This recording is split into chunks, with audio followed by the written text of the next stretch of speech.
Hola, un gusto estar con ustedes. Mi nombre es Eduardo Olivera, yo soy médico cirujano, profesor agregado de la Clínica Quirúrgica 2 del Hospital Maciel y profesor de anatomía de la Universidad de la República. El tema que vamos a hablar hoy es el tema de apendicitis aguda y los aspectos que tienen que ver con el diagnóstico clínico e imagenológico para las formas típicas y atípicas de presentación.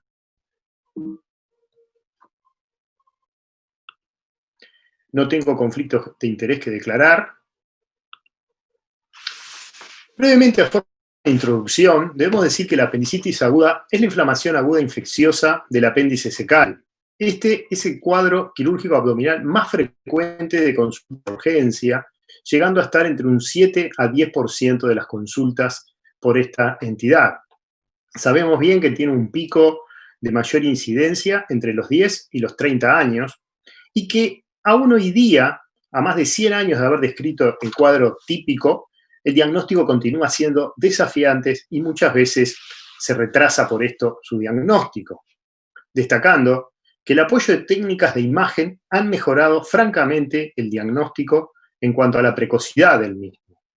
Y hoy día debemos poner esta meta de realizar un adecuado balance entre minimizar los retrasos diagnósticos versus operar en forma innecesaria un paciente y hacer una apendicectomía muchas veces innecesaria.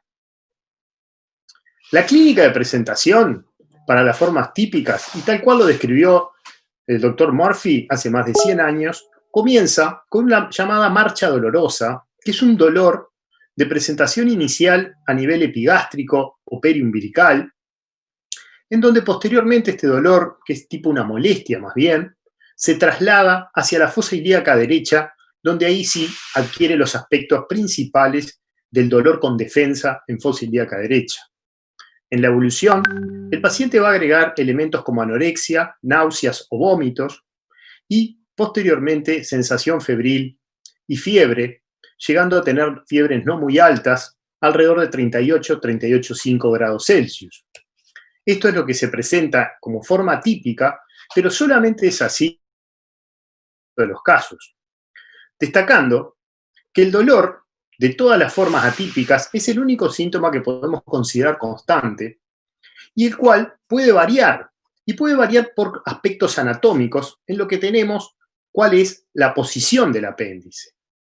Habitualmente se dice que la forma típica se presenta cuando el paciente tiene una apendicitis laterosecal interna, pero destacamos que hemos encontrado a través de múltiples trabajos que la posición del apéndice puede variar y son las posteriores, ya sea la retrosecal o subsecal, las topografías más frecuentes, llegando a estar en cerca del 60% de los casos.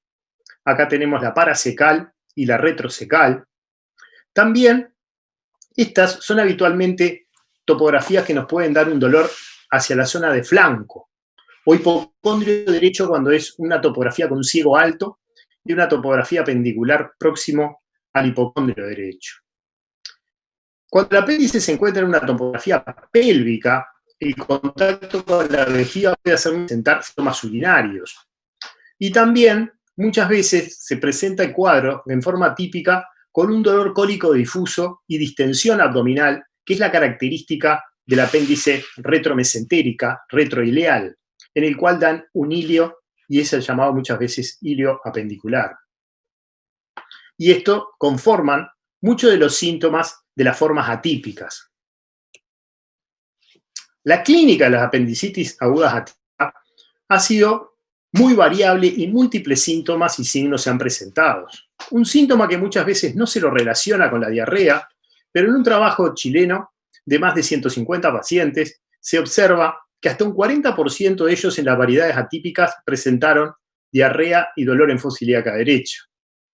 La topografía del dolor lo encontraron variable, como ven acá, 25% en hipogastrio, 17% a nivel periumbilical, 9% en fosa lumbar derecha, 9% en hipocondrio derecho. La disuria, síntomas urinarios, en 8%. En algunos casos, 4% dolor abdominal difuso, pero no como elemento de reacción peritoneal. Y en fosa ilíaca izquierda, hasta en un 2% pudieron encontrar. Los casos de la clínica de la apendicitis aguda atípica también tenemos que se encuentran muchas veces por variabilidad, que sobre todo se han visto en mujeres y en pacientes añosos. También en la edad pediátrica, muchas veces sobre todo menores de 11 años, pero dado que somos cirujanos de adultos, no tenemos contacto con ese tipo de pacientes. Hay un hecho a destacar que el dolor está presente siempre. Es más, hay algunos autores que han dado como aforismo que sin dolor no hay apendicitis aguda.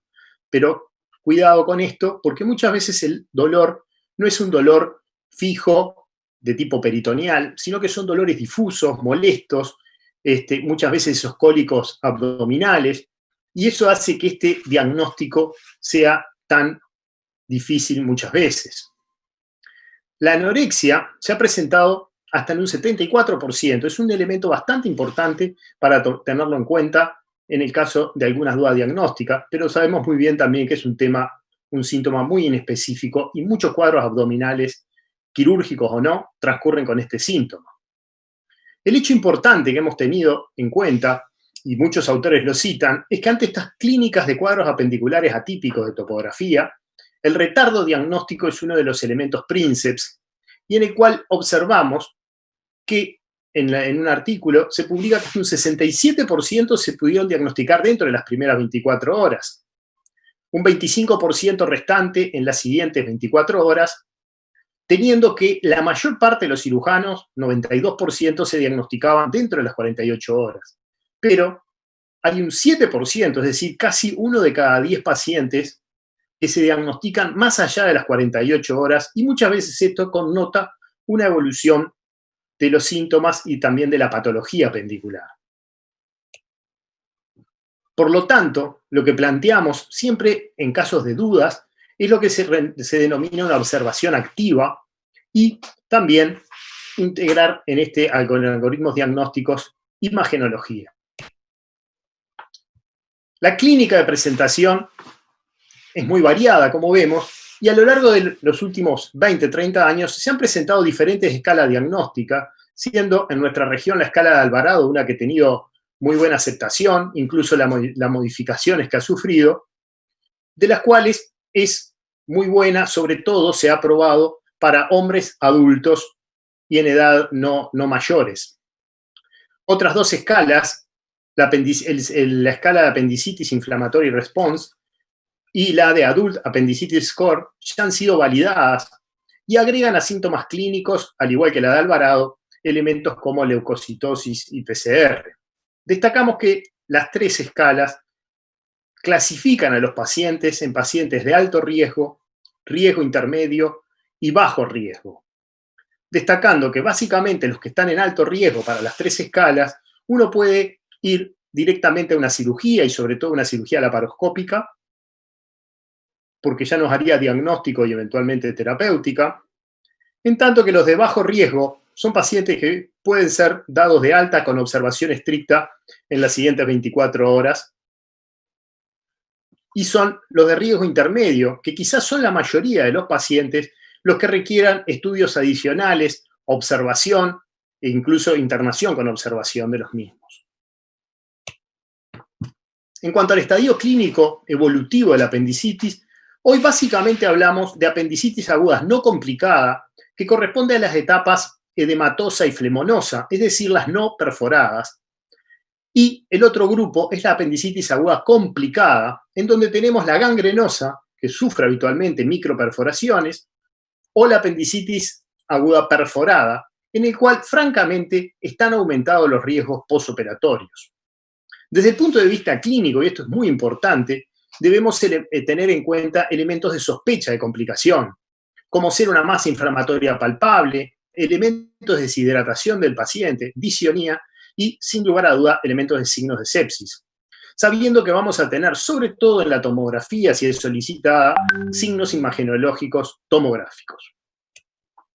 Del punto de vista del laboratorio, este ha tenido un apoyo al diagnóstico, pero por sí solo no son específicos y tienen muy baja sensibilidad.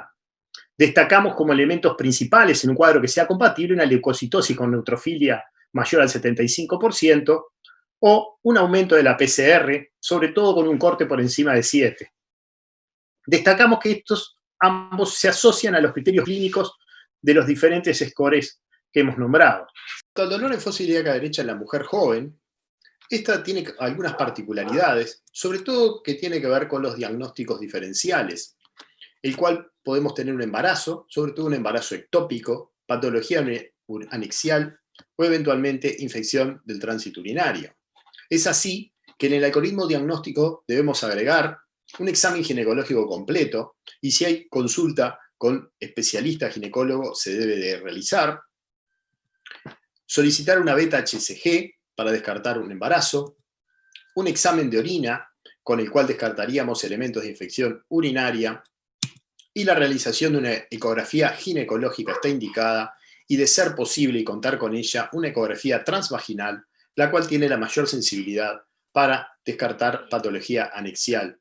En cuanto al diagnóstico por imagen, sin lugar a dudas, un método que hoy día está muy disponible en las urgencias de todas las guardias hospitalarias es la ecografía, pero destacamos que es muy importante la experiencia con que cuente el médico imagenólogo o el médico cirujano que lo vaya a realizar si tiene cursos como por ejemplo los cursos de tipo point of care.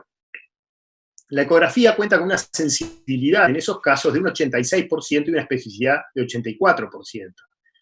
Destacamos como elementos clínicos imagenológicos ecográficos que sea un apéndice no compresible con un diámetro mayor de 6 milímetros, destacando que con el diámetro entre 6 y 9 milímetros, si no hay otros elementos importantes, como ser cambios en la grasa circundante o aumento de la vascularización, es considerado un signo indeterminado y son los 10 milímetros un signo clásico de apendicitis por ecografía.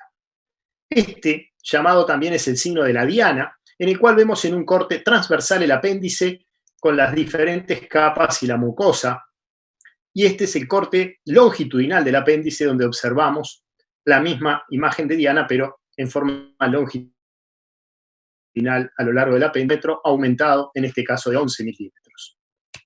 La tomografía ha revolucionado el diagnóstico de la apendicitis aguda, ya que cuenta con un buen estudio contrastado, con una sensibilidad del 96% y una especificidad de hasta el 89%. Y la resonancia nuclear magnética es mayor la sensibilidad y también la especificidad, pero no se cuenta en muchos lugares y no aporta mayores imágenes diagnósticas que la tomografía. En cuanto a la tomografía, podemos ver que desde el punto de vista del diagnóstico por imágenes vamos a encontrar los llamados hallazgos primarios, que son los que refieren al apéndice, como ser un diámetro mayor a 6 milímetros, como podemos ver en estas imágenes tomográficas y procesamientos de imágenes. Acá tenemos 14 milímetros de diámetro. El engrosamiento parietal, el cual está francamente marcado en estas imágenes. El realce de la pared, cuando se le administra contraste. El edema submucoso o en diana, imagen similar a la que podíamos observar en la ecografía. Y sin lugar a dudas, observar un apendicolito en la imagen es un signo prácticamente patognomónico de esta enfermedad con una sensibilidad de un 100%. Como hallazgos secundarios y ya menos específicos y con menos sensibilidad, si no se encuentran los hallazgos primarios apendiculares, podemos ver el engrosamiento focal de la pared cecal, como en algunos casos acá o acá, la alteración de la grasa periapendicular, como en estos casos, acá, donde ya hay un poco de líquido, o acá, que claramente nosotros contrastamos contra el lado contralateral, muchas veces, al no tener experiencia imagenológica, ser médicos clínicos, cirujanos de campo, no contamos con tanta experiencia y se contrasta el lado derecho con el lado izquierdo para ver las diferencias que nos puedan sugerir elementos indirectos o hallazgos secundarios de apendicitis. Se destacan también signos de perforación, que nos estarían hablando de elementos de apendicitis complicada, observar gas extraluminal, observar la formación de un absceso o un flemón, el apendicolito en topografía extraluminal o un defecto focal de realce de la pared apendicular. La resonancia nuclear magnética no está siempre disponible y, como dijimos, tiene muy precisas indicaciones, sobre todo Las indicaciones más precisas son en niños y en mujeres embarazadas cuando el ultrasonido, la ecografía, no ha sido concluyente y hay sospecha y no se plantea hacer una conducta expectante activa, una observación activa. En esos casos, lo ideal es tratar de contestarse esas preguntas, estas 3 preguntas antes de indicarla, de solicitarla. Si la información que es aportada por la ecografía no es concluyente, si la información que brinda la resonancia nuclear magnética cambiará el manejo del paciente, es decir, si nosotros la vamos a pedir, tendremos que plantearnos si hubiésemos operado al paciente con o sin el resultado de la resonancia, y si no se puede posponer la resonancia nuclear magnética hasta el parto. Eventualmente esta pregunta se contestaría siempre y cuando el parto no esté por producirse en ese momento. Se han planteado diferentes algoritmos diagnósticos. Desde el punto de vista de la evaluación del paciente, interrogatorio y examen físico, pasamos a la escala de valoraciones clínicas, ya sea las que hemos nombrado, el AIR, el AAS o la de Alvarado. Con elementos clínicos típicos podríamos pasar directamente a la cirugía. Ahora, en caso de que esto plantee una duda diagnóstica, se pensará si se cuenta con experiencia en el servicio con la ecografía, ya que no es invasiva, no aplica contraste y no irradia. Y en caso de encontrar signos, elementos de apendicitis, pasamos a la cirugía. En caso de ser negativa, en ese caso podemos plantear una observación activa o pasar a hacer una tomografía computada.